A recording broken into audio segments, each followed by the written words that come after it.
Hello কাছের মানুষজন, আসসালামু আলাইকুম। আশা করি সবাই ভালো আছেন, আমিও ভালো আছি। তো আজকে আমি নিয়ে আসলাম আপনাদের জন্য নতুন একটি ভিডিও। এই ভিডিওটি আমাদের লাস্ট সাজেকের সেকেন্ড শেষ পার্ট, অর্থাৎ আমরা সাজেকে গিয়ে কিভাবে থাকলাম, কোথায় কোথায় থাকলাম। আর এই ভিডিওটা আমি বলে রাখি, এটি সম্পূর্ণ ক্রেডিট একটা ভিডিও, যেখানে গিয়ে আমরা সাজেকে সম্পূর্ণ ফ্রিতে খাবার এবং থাকার একটা সুযোগ পেয়েছিলাম। তো সাজেকের মতো জায়গাতে গিয়ে যে ভিআইপি রুমে থাকা, তারপর ভিউ পয়েন্ট রুমে স্টে করা, পাশাপাশি হচ্ছে যে রাতের খাবারে ভিআইপি যে খাবারগুলা থাকে সবগুলা খাবারই আমরা আসলে বিনামূল্যে এতদিন শুনেছি আমরা যে বিভিন্ন সময় ইউটিউবাররা ফ্রিতে খায় বা ফ্রিতে থাকে বা ইত্যাদি ইত্যাদি এই টাইপের কথাগুলো শুনেছি। তবে এরকম একটা অভিজ্ঞতা আমিও পেয়েছিলাম, সেটা হচ্ছে যে গত বছরের নভেম্বর ডিসেম্বরের দিকে। তো আমরা ৩ জন মিলে সাইকেল নিয়ে সাজেকে গেছিলাম। সেখানে গিয়ে আমরা অন্যরকম একটা অনুভূতি নিয়ে আসছি, সেটাই আপনাদের কাছে শেয়ার করব আজকে। তো আমরা হচ্ছে যে খুবই ভালো মানের ২টি হোটেলে থাকি। আমাদের একদিনে থাকার প্ল্যান থাকা সত্ত্বেও আমরা ২টি হোটেলে থাকি। তো প্রথমত আমরা হচ্ছে যে হোটেল ক্লাউড রিসোর্ট ক্লাউড 9 এ ছিলাম। তো এটাও আমাদের ফ্রিতে থাকা ছিল এবং এই ক্লাউড 9 এর যে ওনার মেজর মামুন স্যার, তো উনার সাথে আমাদের রাস্তায় দেখা হয়, মানে পাহাড়ি রাস্তার ভিতরে। তো উনি আমাদেরকে মানে গেস্ট হিসাবে ওনার হোটেলে থাকার জন্য আমাদের ব্যবস্থা করে দেন ১ম দিনে। এবং আমাদের আগে থেকে একটা রিসোর্ট মানে পাহাড়িকা রিসোর্টে কথা বলা ছিল যে সেখানে খালি আমরা থাকার ব্যবস্থাটা করে দিবে। তো আমাদের আলহামদুলিল্লাহ খুব ভালো একটা ভাগ্য ছিল ওদিন। আমরা হচ্ছে যে সেখানে গিয়ে খুব ভালো মানের একটা আপ্যায়নও পেয়ে যাই। তো আমরা হচ্ছে যে আমাদের যে দিনটা শুরু হয় সেটা হচ্ছে যে পাহাড় রিসোর্ট ক্লাউড 9 থেকে আমরা চলে যাব আজকের, মানে আমাদের যে ঘোরার জায়গা ছিল সেগুলো আমরা ঘুরে নিব এবং সাজেকটা পুরোটা রাইড দিব। তো আমরা এখান থেকে একটু নামতে বেগ পাচ্ছিলাম, কারণ আমাদের যে রাস্তাটা ছিল এটা খুবই চিপা। আসলে ওনারা তো সাইকেলের জন্য এই রাস্তাটা করে নাই, মানুষ যাতায়াতের জন্য করছে। যাই হোক, আমরা রিসোর্ট থেকে বের হয়ে যাচ্ছি। আমরা আজকের গন্তব্য হচ্ছে যে হেলিপ্যাড সহ কংলাক পাহাড় সম্পূর্ণ ঘুরে দেখা এবং সম্পূর্ণ সাজেকে আমাদের সাইক্লিং করে দেখা। আর মানুষ আমাদের দেখে বারবারই অবাক হচ্ছিল যে আমরা সাইকেল নিয়ে কিভাবে এখানে আসলাম, বা অনেকে বলতেছিল খাগড়াছড়ি থেকে আসছি এই সেই। তো এটা হচ্ছে কিনা রিসোর্ট ক্লাউড 9। এই রিসোর্টটি হচ্ছে যে সাজেকের যে চেক পয়েন্টটা আছে, চেক পয়েন্টের ঠিক আগে, মানে চেক পয়েন্ট পার হওয়ার আগে এটা হাতের বাম পাশে পড়ে। তো রিসোর্ট ক্লাউড 9 এ খুব ভালো আপ্যায়ন ছিল, গত রাতে খাবার ব্যবস্থা ছিল। তো এখন ৭টা ৩৪ বাজে, আমি ঘড়ি দেখতেছিলাম, আমার ডিসপ্লেটা ওই সময় ভাঙা ছিল। যাই হোক, আমরা এখন হচ্ছে যে জিরো পয়েন্ট ও হেলিপ্যাডের ওদিকে যাব। সাজেক জিরো পয়েন্ট ও হেলিপ্যাড আপনারা যারা গেছেন অবশ্যই জানেন যে সাজেকের এই দুইটা জায়গায় এক জায়গায় অবস্থান করতেছে। আর আমরা এখন আসলে সাজেকের যে রাস্তা থাকে, মানে চেক পয়েন্ট পার হচ্ছি। আমার ঠিক পিছনেই চেক পয়েন্টটা আমি ফেলে আসছি, আর দুই সাইডে সেকেন্ড হোটেলগুলা এখান থেকেই শুরু হয়। তো আমি এই জায়গায় সম্পূর্ণ নতুন। এর আগে শাহরিয়ার ভাই এবং আহ, রিফাত ভাই দুজনই হচ্ছে যে এখানে আসছে, মানে যেভাবে হোক আসতে। শাহরিয়ার ভাই আগে সাইকেল নিয়েও আসতে। তো আমরা এই মুহূর্তে চলে আসছি সাজেকের জিরো পয়েন্টে। তো রাত্রেবেলাও এখানে আসছিলাম, এসে এখানে হচ্ছে যে আমরা ছবি টবি তুলছিলাম। তো দিনের বেলাও আসলাম। তো দিনের বেলা রাত্রেবেলার ভিতরে অনেকটা তফাৎ, কারণ রাত্রেবেলা হচ্ছে আমি অনেক ক্লান্ত ছিলাম, বা আমরা সবাই ক্লান্ত ছিলাম। তো তখনকার অনুভূতিটা একটু অন্যরকম ছিল, এখন নর্মালি লাগতেছে, অন্য জায়গায় যেমন লাগে। ইনফরমেশনের জন্য বলে রাখা ভালো, এখানে যে আমরা নাস্তা করতেছি, এই সকালের নাস্তাটা আমরা না বুঝে হোটেলে করে ফেলি। মানে এখানে যেখানে করছি হেলিপ্যাডের ঠিক অপোজিট সাইডে সেনাদের জন্য একটা ইয়ে আছে, রেস্টুরেন্ট আছে, রক সন্দীপ বা এরকম কিছু একটা। তো এইখানে আছে যে অন্যান্য হোটেল থেকে এখানে সম্পূর্ণ খাবারের দাম কম এবং মানটা অনেক ভালো। যে সবজি করছে অনেক ভালো মানের করছিল। আপনারা যারা লোকালে যাবেন, মানে খাবারের প্যাকেজ না কিনবেন, তারা এখান থেকে ট্রাই করতে পারেন। এখানে সকাল সন্ধ্যা রাতে সব সময় খাবার পাওয়া যায়। এটা হচ্ছে যে হেলিপ্যাডের ঠিক অপোজিট সাইডে। তো এখানে আমরা সকালবেলা খাচ্ছিলাম হচ্ছে ডিম পোচ এবং সাথে হচ্ছে যে সবজি নিছিলাম। আর পাশাপাশি তেল ছাড়া রুটি ছিল, যেটা পরোটা বলি আমরা। তো খাবারটা খুবই টেস্ট ছিল, যেটা প্রশংসা করার দাবি রাখে আরকি। পাশাপাশি হচ্ছে গিয়ে অনেক ঠান্ডা লাগতেছিল। আমাদের মিল্কি ভাই সে খুব কুকড়ে মুকড়ে যাচ্ছিল। আর আমি হচ্ছে যে খাবারের খুব প্রশংসা করতেছিলাম যে এখানে আসবেন ইত্যাদি, ইত্যাদি। তো আমাদের মূলত এই খাবারটাই কিনে খাওয়া লাগে। এছাড়া আমরা কোনো খাবার কিনে খাইনি এখানে। আর পাশাপাশি হচ্ছে যে আমাদের যে প্যাকেজের খাবারগুলা থাকে এগুলো আমাদের জন্য ২ টা হোটেলেই রান্না করা হয়েছিল। কিন্তু আমরা সবগুলা আ অ্যাকসেপ্ট করতে পারি নাই সময়ের অভাবে। কারণ আমাদের হাতে খুব সময় কম ছিল। আর পাশাপাশি হচ্ছে যে এখানে আপনারা জানেন মোটামুটি হিউজ পরিমাণ একটা খরচ থাকে। আর আমাদের এখন গন্তব্য হচ্ছে কংলাক পাহাড়ের দিকে।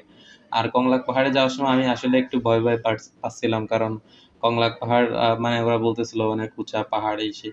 তো আমার ভয় পাওয়ারই কথা, কারণ আমি তো এখানে আসি নাই। রিফাত ভাই এখানে কয়েকবার আসছে, মোটরসাইকেলে আসছে, তারপরে হচ্ছে এখানে এমনি ফ্যামিলি ট্যুরে আসছে। সবকিছু মিলায়ে আমার অনেক ভালো লাগতেছিল। আর আমিও সেই অনুভূতিগুলো আপনাদের সাথে শেয়ার করতেছিলাম। গত যে ভিডিওগুলো আছে ওগুলো আমি গত ভিডিওগুলোর লিঙ্ক আমি ডিসক্রিপশনে দিয়ে দিব, আপনারা দেখে নেবেন। আর যারা ভিডিওটি দেখবেন অবশ্যই লাইক, কমেন্ট, শেয়ার করে দিবেন। ইউটিউবে দেখলে সাবস্ক্রাইব করে দিবেন। আর এবার হচ্ছে যে আমাদের উঠতে হবে কংলাক পাহাড়ের উপরে। তো আমরা ছবি তোলার জন্য মূলত হচ্ছে যে সাইকেলগুলো উপরে উঠেছিলাম। তো নিচ থেকে আবার আপু ডেকে বলতেছিলেন উপরে তো চালানোর জায়গা নেই, কেন নিয়ে যাচ্ছেন? আমরা আবার বললাম যে আপু ছবি তুলবো। তো আমি হচ্ছে যে অনলাইনের কাছে সাইকেলটা দিলাম। অনলাইনের ব্যাপারেও অনেক কথা বলছি। আপনারা চাইলে আমার গত ভিডিওগুলো ডিসক্রিপশন বক্সে লিঙ্ক দেওয়া থাকবে, সেখান থেকে দেখে নিতে পারবেন। আর আজকে হচ্ছে যে আমার সাজেকের ভিডিওর লাস্ট পার্ট। এরপরে আমি আর কোনো সাজেকের ভিডিও, অন্তত সাইকেল ট্যুরের কোনো ভিডিও আপলোড করব না। আর শাহরিয়ার ভাই আমার সাইকেলটা নিচ্ছিল, মানে শাহরিয়ার মিল্কি ওর নাম। তো এই কুকুরগুলোর সাথে ও খুব পরিচিত, ওরা এর আগেও আসছে, আমি এর আগে আসি নাই, যার কারণে আমাকে বলতেছিল কামড় দিবে। যারা সাজেকে গেছেন, তো এই জায়গাটার ফিলটা আসলেই অন্যরকম। এটা আসলে বলে বোঝানোর মতো না। তো আমার ক্যামেরাটা এই সময় ধরছিল হচ্ছে অলেন। আর এই ফুটেজটা আমার জন্য অনেক প্রিয় একটা ফুটেজ। মানে আমার সাইক্লিং লাইফে মনে হয় যে এইটাই আমার সবথেকে বেস্ট একটা ফুটেজ আসছিল। আর এখানে যাওয়াও আমার জন্য অনেক রিস্কি এবং অনেক কষ্টসাধ্য একটা ব্যাপার ছিল। ইনশাল্লাহ আপনারা দোয়া করবেন এবং আমি যেন আগামীতে আরও ভালো জায়গায় ঘুরতে পারি, ভালো অ্যাডভেঞ্চার উপভোগ করতে পারি। আর এখন হচ্ছে যে আমাদের যে রিসোর্ট Cloud9 ছিল, সেটা থেকে কল আসতেছিল যে ভাই আমাদের গেস্ট আসবে, তো আপনারা যদি একটু চেক আউট করেন। তো যাই হোক, আমরা হচ্ছে এখানে ফটো পর্ব, গ্রুপ ফটো শেষ করলাম। আমাদের সাথে অনেক সেনাবাহিনী ছিল, মানে বিচ্ছু বাহিনী আর কি, যারা ছোট বাচ্চারা, ওরা সাইকেল থেকে খুবই আনন্দিত হয়েছিল। আর ওরা আসলে অনেক গরিব। তো আমরা এখন হচ্ছে যে কংলাক থেকে নেমে যাচ্ছি। তো উঠা যেমন তেমন, নামাটাও অনেক রিস্কি, তাই আমাদের সাইকেলগুলা ঘাড়ে করেই নামানো হচ্ছিল। আমি নেমে যাচ্ছিলাম গাড়ি করে, কারণ ছোট বাচ্চাদের দিয়ে তো আর অত বেশি কষ্ট করানো যায় না, এটা আসলে অমানবিক। তো আমরা এখন যাচ্ছি রিসোর্ট Cloud9-এর ওখান থেকে চেক আউট করে আমরা হচ্ছে যে পাহাড়িকা রিসোর্টে উঠবো। পাহাড়িকা রিসোর্ট আসলে আমাদের জন্য যতটুকু করেছে, সাজেকের মতো জায়গাতে আমি কল্পনাও করতে পারিনি যে সাজেকের মতো জায়গাতে যায় আমাদের মানে কোনো টাকা খরচ হবে না, বা মানে হাত খরচা বাদে আমাদের তেমন কোনো খরচই হয় নাই। তো পাহাড়িকা রিসোর্টটায় আসার পরে আমরা হোটেল রুমে ঢুকলাম। ঢোকার পরে পাহাড়িকা রিসোর্টের শাহিন ভাই, তো উনি আমাদের লাঞ্চের জন্য নিয়ে যাচ্ছিল। মানে ওই সময় প্রায় 2টা বেজে গেছে। তো আমরা হচ্ছে যে লাঞ্চের জন্য যাচ্ছি। তবে এই যে কাশবন রেস্টুরেন্টটা, এখানে আপনারা যাবেন, এখানে একটা সিক্রেট আছে, সেটা হচ্ছে যে এই উপরের ভিউটা, মানে এই টপ ফ্লোরে খাবার দাবার করার জন্য বেঞ্চ পাতা আছে। যদিও ওনারা হিউজ পরিমাণ গেস্ট না হলে টপ ফ্লোরে কাউকে খাবার দেয় না। তবে এখানে একটা গাছ আছে, তো আমরা শীতকালীনের শুরুর দিকে যাওয়ার কারণে গাছের পাতাটা একটু কম ছিল। তবে লাঞ্চের ব্যাপারটা ছিল একটু অন্যরকম। আমিও ভাবিনি যে আসলে উপরে এরকম নেচারের ভিতরে বসে আসলে এরকম একটা খাবার দাবারের ব্যবস্থা থাকবে। তো আমাদের জন্য স্পেশালি এখানে মানে ব্যবস্থা করে দেয়। তো আমাদের দুপুরের মেনুতে ছিল হচ্ছে যে গরুর গোস্ত, আলু ভর্তা, সবজি, ডাল, তারপর হচ্ছে একটা ভর্তা ছিল। তো মাশাআল্লাহ অনেক ভালো ছিল। আর সালাদ তো ছিলই সাথে। আর এখানে হচ্ছে যে আমরা শাহিন ভাইকে নিয়েই খাইতে বসছিলাম। উনি অবশ্য খাওয়া-দাওয়াটা একটু কম করেন। খুবই আপ্যায়ন করছে, যেটা আসলে বলে বোঝানোর মতো না। আমরা এই ২ টা দিনে কত জায়গায় কত কিছু করছি তার কোনো হিসাব নাই। তবে এই জায়গাটাতে আসলে আমরা যারা মুসলিম আছি আমাদের সবারই আবেগপ্রবণ হয়ে যাইতে হবে। কারণ আমরা এখানে যে মসজিদটা এই মসজিদটা হচ্ছে যে বাংলাদেশের সবথেকে উঁচু জায়গায় অবস্থিত। হয়তোবা এর উপরেও মসজিদ থাকতে পারে, বাট আমাদের জানা মতে এটাই সবথেকে উঁচু জায়গায় অবস্থিত করতেছে। আর এই মসজিদের সৌন্দর্য মাশাআল্লাহ বলে বোঝানোর মতো না। মানে যারা গেছেন বা গিয়েছেন এ পর্যন্ত, তারাই অবশ্যই বলতে পারবেন যে এটার ফিলটা আসলে কেমন। আর এখানে মানে ওই পাশে কিছুই নাই। আমরা ফুটেজ নিচ্ছিলাম। আমি মানে খুবই দুঃখের সাথে বলতে হচ্ছে যে শাহরিয়ার ভাইয়ের এই ফুটেজগুলো আমরা পরবর্তীতে আর পাইনি যেকোনো কারণে। মসজিদ ঘুরে এখন আমরা পাহাড়িকা রিসোর্টটা আপনাদের সাথে পরিচয় করে দিব। এটা সেকেন্ড পাহাড়িকা রিসোর্টের যে রেগুলার প্রাইসটা আছে সেটা এখানে দেখতে পারতেছেন। সব নাম্বারও দেওয়া রয়েছে। অবশ্যই আপনারা যোগাযোগ করবেন এবং নিশ্চিন্তে আপনারা এখানের সাথে যোগাযোগ করে এখানে যাইতে পারেন। তো পাহাড়িকা রিসোর্টের ভিউটা আছে এরকম। আর এটা সম্পূর্ণ আছে যে মেঘ ভিউ পয়েন্ট রুমে ছিলাম আমরা। আমাদের এতটাই মানে ভালোবাসা দিয়েছেন, আমরা আসলে এটা পাওয়ার যোগ্য ছিলাম কিনা আমরা জানি না। তবে এই যে রুমটা দেখতে পারতেছেন, এটা হচ্ছে পাহাড়িকা রিসোর্টের সবথেকে বেস্ট ভিউ পয়েন্ট রুম বলা চলে। আর এটা হচ্ছে ডাবল বেডরুম, মানে কাপল রুম। তো এই রুমটার ভিতরে আপনি একটা বেড দেখতে পাবেন, আর বাঁশের ইন্টেরিয়র দিয়ে সাজানো, অসাধারণ সুন্দর লাগতেছিল। আর এখান থেকে আপনি শুয়েও মেঘ দেখতে পারবেন। মানে আপনি যদি চান যে আপনি উঠবেন না, সকালে পর্দাটা মেলে দিয়ে এখান থেকে শুয়ে আপনি মেঘ দেখতে পারবেন। আর এইখানের এদের সার্ভিসটাও মাশাআল্লাহ অনেক ভালো ছিল। আর এখান থেকে আপনি সাইড ভিউ দেখতে পারবেন, মানে পুরোটা গ্লাস, মানে ২ সাইডে বাঁশ এবং গ্লাসের ২ টা সংমিশ্রণে খুব সুন্দরভাবে রুমগুলো সাজানো ছিল, এবং লাইটিং ব্যবস্থাও ছিল, যেটা নাইট ভিউতে দেখতে পারবেন। আর পাহাড়িকা রিসোর্টকে আমি আবারও ধন্যবাদ দিব, পাহাড়িকা রিসোর্ট কর্তৃপক্ষকে, যে আমাদের এত সুন্দর আপ্যায়ন করার জন্য। পাহাড়িকা রিসোর্টের থেকে আমরা সূর্য ডুবি দেখতেছিলাম, মানে যেখানে আমরা খাওয়া-দাওয়া করছিলাম সেখান থেকে মূলত সূর্য ডুবিটা দেখতেছিলাম। আর সূর্য ডুবির পরে আমাদের পরবর্তী পার্ট হচ্ছে যে আমরা সন্ধ্যার সময় অলেনকে সাথে নিয়েই, মানে অলেনের ব্যাপারে অনেক কথা বলা হয়েছে, ওকে আপনারা পাবেন। এবার আসি সেনি লুসাই কটেজ অ্যান্ড রেস্টুরেন্টে। তো এই কটেজ অ্যান্ড রেস্টুরেন্টের মালিক হচ্ছে আমাদের জাহাঙ্গীর ভাই। তো আমরা এখনও জাহাঙ্গীর ভাইয়ের সাথে আমার মাঝে মাঝে কথা হয়। তো এখানে যে কালো সোয়েটার পরা দেখতেছেন, উনি হচ্ছে মূলত জাহাঙ্গীর ভাই। ওনার সাথে আমাদের দেখা হয়েছিল পাহাড়ের থেকে নামার সময়। মানে উনি বাইক নিয়ে আসতেছিলেন, আমরা সাইকেল নিয়ে আসতেছিলাম। তো উনি হচ্ছে যে আমাদেরকে ওনার রেস্টুরেন্টে দাওয়াত দেন আমাদেরকে, যেন আমরা একবেলা ওনার রেস্টুরেন্টে খাবার-দাবার গ্রহণ করি বা খাওয়া-দাওয়া করি। তো উনি ওনার অনুভূতিটা বলতেছিলেন আমাদেরকে যে, "ভাই আপনারা কিভাবে আসতেন? এটা আসলে কিভাবে সম্ভব?" কষ্টটা বুঝি, কিন্তু কেউ আমরা বাইক গাড়ি অনেক কষ্ট করে আসি, কিন্তু আপনারা ভাই যেভাবে সাইকেল নিয়ে আসলেন দেখে আসলে নিজেরা আর ধরে রাখতে পারি না, বিধা আপনাদের জিজ্ঞাসা ভাই কি অবস্থা। অনলাইনে অনেক সময় বলে যে ভাই আপনারা চাঁদের গাড়ি করে সাইকেল নিয়ে চলে গেছেন, না ভাই এটা এটা যে বলছে হয়তো মিথ্যা বলছে, দেখে নাই, যারা প্র্যাকটিক্যালি দেখে পুরোই হয়তো বলতে পারে যে আমি আপনাদের দেখছি, তাই আমি বলছি। জাহাঙ্গীর ভাইয়ের সাথে আলোচনা করতেছিলাম, এবং উনি ওনার অনুভূতিগুলো জানাচ্ছিল যে আসলে আমাদের দেখে ওনার কেমন লাগছিল বা আমরা কিভাবে আসছিলাম সেটা সত্য কিনা।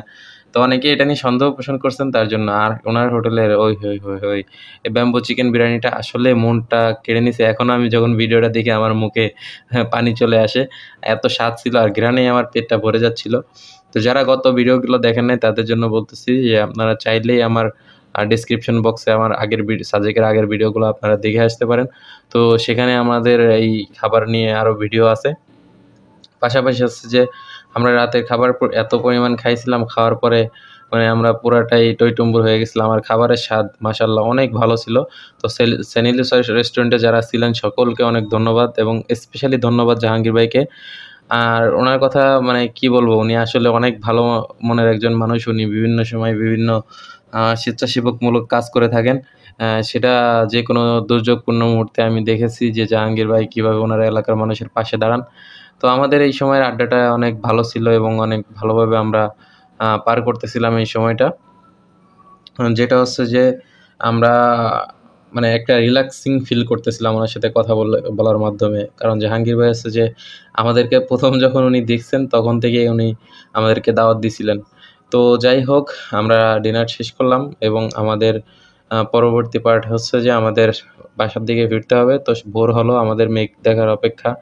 আমরা অনেক ভালোভাবে মেঘটা উপভোগ করতেছিলাম। আর শীতের সময় হওয়ার কারণে একটু কুয়াশা ছিল, বাট অসাধারণ ভিউ ছিল, যেটা মুখে বলে বোঝানোর মতো না। আর আমার ক্যামেরাটা আসলে একটু লো লাইটে পারফরমেন্স কম দেয়। আর এটা হচ্ছে যে আমাদের পাহাড়িকা রিসোর্টের সকালবেলার ভিউ পয়েন্ট, এবং আমাদের সাইকেলগুলো এখানেই ছিল।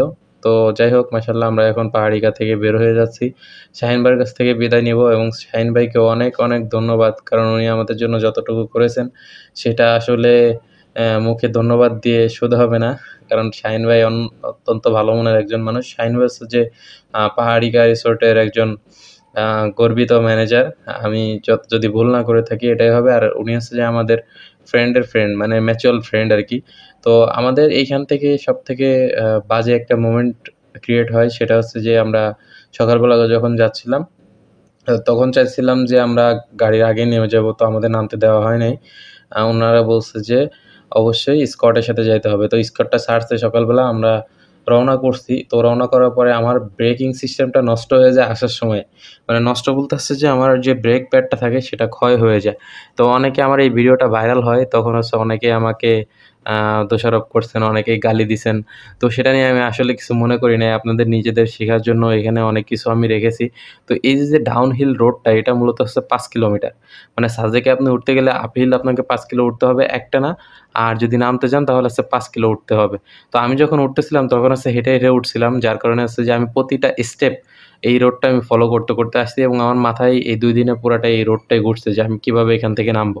আর ওই যে আছে না কিছু, কিছু জায়গায় যে এই রোডে গেলেই ভূতে ধরবে, এই রোডটা হচ্ছে ওরকম একটা রোড যেখানে আপনি দাঁড়িয়ে থাকা বা কারো জন্য অপেক্ষা করা বা আপনি দাঁড়িয়ে থাকলে এখানে আপনার জন্য অনেকেই বিপদের মুখে পড়বে।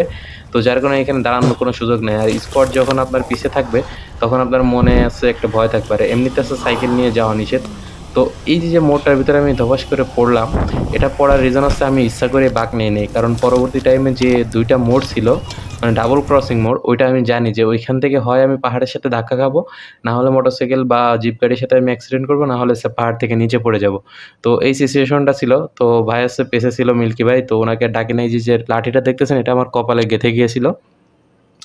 তো পরবর্তী টাইমে আসছে যে আমি নিজেকে একটু মানে ফ্রি করার চেষ্টা করতেছিলাম বা ইজি ভাবে যাতে আমি নিজেকে একটু কন্ট্রোল করার চেষ্টা করতেছিলাম। পরবর্তী টাইমে রিফাত ভাই চলে আসে। তো উনি হচ্ছে আমার পিছনে ছিল, যার কারণে রিফাত ভাই আমাকে দেখে দাঁড়ায় এবং আমি ফ্রেশ হয়ে নেই। যাক আলহামদুলিল্লাহ, এই যাত্রায় আমি বেঁচে গিয়েছিলাম। আল্লাহ আমাকে ফিরিয়ে আনছে আপনাদের মাঝে। তো যারা, যারা ভিডিওটি দেখতেছেন অবশ্যই, অবশ্যই লাইক, কমেন্ট, শেয়ার করে দিবেন এবং পরবর্তী মুহূর্তে কোথায় রাইড দিব সেই বিষয়টা যদি আপনারা এই পর্যন্ত ভিডিও দেখে থাকেন অবশ্যই, অবশ্যই আমাকে জানাবেন। আমি সেই রুটে রাইড দেওয়ার চেষ্টা করব।